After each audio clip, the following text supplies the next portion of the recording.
കാക്കയും മയിലും. ഒരു ദിവസം ഒരു കാക്ക തടാകത്തിനരികിൽ ഇരിക്കുകയായിരുന്നു. തടാകത്തിൽ മനോഹരമായ വെള്ള നിറമുള്ള അരയന്നം നീന്തിക്കൊണ്ടിരിക്കുകയായിരുന്നു. സൂര്യപ്രകാശത്തിൽ മുത്തുമണി പോലെ തിളങ്ങുന്ന അരയന്നത്തെ കണ്ട് കാക്ക വിചാരിച്ചു, എനിക്കും ഇതുപോലെ സൗന്ദര്യമുണ്ടായിരുന്നെങ്കിൽ എത്ര നല്ലതായിരുന്നു. കാക്ക തന്റെ മനസ്സിലുള്ളത് അരയന്നത്തോട് പറഞ്ഞു. അപ്പോൾ അരയന്നം ചിരിച്ചുകൊണ്ട് പറഞ്ഞു, ഞാനല്ല സുന്ദരി, പച്ചത്തത്തയാണ് എന്നെക്കാൾ സുന്ദരി. അവൾക്ക് 2 നിറങ്ങളുണ്ട്, എനിക്ക് ഒരേ ഒരു നിറം മാത്രമേ ഉള്ളൂ. അത് കേട്ട് കാക്ക പച്ചത്തത്തയെ കാണാൻ പോയി. തത്തയോട് തന്റെ മനസ്സിലുള്ള കാര്യം പറഞ്ഞു. അപ്പോൾ പച്ചത്തത്ത പറഞ്ഞു, ഞാനല്ല, മയിലാണ് ഏറ്റവും സുന്ദരൻ. അതിന്റെ ശരീരത്തിൽ മനോഹരങ്ങളായ നിരവധി നിറങ്ങളുണ്ട്.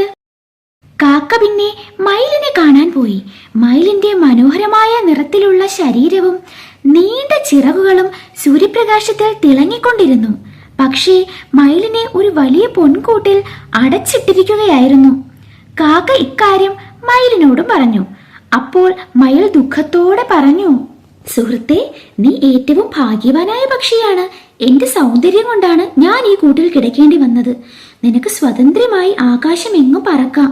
എനിക്ക് എല്ലാ നിറങ്ങളും ഇട്ട് സ്വാതന്ത്ര്യം ലഭിച്ചിരുന്നെങ്കിൽ എത്ര സന്തോഷമായേനെ. ഇത് കേട്ടപ്പോൾ കാക്കയ്ക്ക് മനസ്സിലായി, മറ്റുള്ളവരെ പോലെ ആകണമെന്ന് ചിന്തിക്കുന്നത് വിഡ്ഢിത്തമാണ്. നമ്മൾ എങ്ങനെയാണോ ഉള്ളത് അതിൽ സന്തോഷം കണ്ടെത്തുക. അന്നു മുതൽ കാക്ക സന്തോഷത്തോടെ പറന്നു നടന്നു.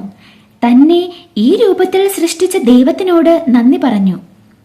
ഗുണപാഠം: മറ്റുള്ളവരുമായി നിങ്ങളെ താരതമ്യം ചെയ്യരുത്. നിങ്ങൾ ആരാണോ അതിൽ സന്തോഷിക്കൂ.